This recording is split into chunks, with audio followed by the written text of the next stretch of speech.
లెక్కలు తేలిస్తేనే తప్ప మీ లెక్క పక్కాగా ఉంటే తప్ప మీకు ఉద్యోగ ఉపాధి అదే విధంగా రాజకీయ రిజర్వేషన్లు పెరగవు. అందుకే మిత్రులారా, మనం అక్కడ గల్లీ నుంచి సంఘాలతో మాట్లాడినాం, సంస్థలతో మాట్లాడినాం, ప్రజా ప్రతినిధులతో మాట్లాడినాం, ప్రభుత్వం చర్చలు చేసింది, నివేదికలు తెప్పించింది, జనగణనలో కులగణన చేసింది.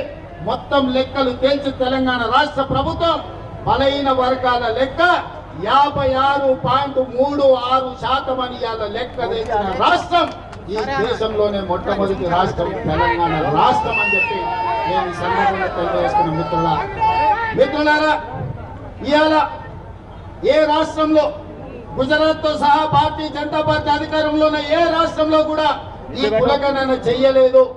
ఈ దేశంలో మొట్టమొదటిసారి రాహుల్ గాంధీ గారు ఇచ్చిన మాటను నిలబెట్టుకొని తెలంగాణ రాష్ట్ర ప్రభుత్వం ఒక దిక్సూచిగా ఈ దేశ రాజకీయాలకి ఒక వెలుగుగా ఇవాళ తెలంగాణ రాష్ట్ర ప్రభుత్వం ముందుకు వచ్చింది. ఇవాళ లెక్కలు తెచ్చడమే కాదు, మిత్రుడు జాతుల శ్రీనివాస్ అన్నట్టు, మా మిత్రుడు మహేష్ గౌడ్ గారు చెప్పినట్టు స్థానిక సంస్థల రిజర్వేషన్లే కాదు, ఉద్యోగ విద్యా అవకాశాలలో కూడా 42% రిజర్వేషన్లు ఇవ్వాలి. అప్పుడే నిజమైన న్యాయం మీకు జరుగుతుంది. మీ వర్గాల నుంచి డాక్టర్లు, లాయర్లు, ఇంజనీర్లు, ఐఏఎస్లు, ఐపీఎస్లు, ఐఎఫ్ఎస్లు వచ్చి ప్రభుత్వం యొక్క పరిపాలనలో మీరు భాగస్వాములు కావాలి.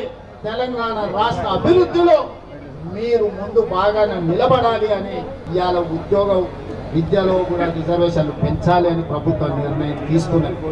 ఇవాళ రిజర్వేషన్లు పెంచడం కేంద్ర ప్రభుత్వం పరిధిలో. అందుకే శాసనసభలో తీర్మానాన్ని ప్రవేశపెట్టి అన్ని రాజకీయ పార్టీలను సమన్వయం చేసుకొని ఏకగ్రీవ తీర్మానంతో ఈరోజు కేంద్ర ప్రభుత్వానికి పంపించినాం. నేను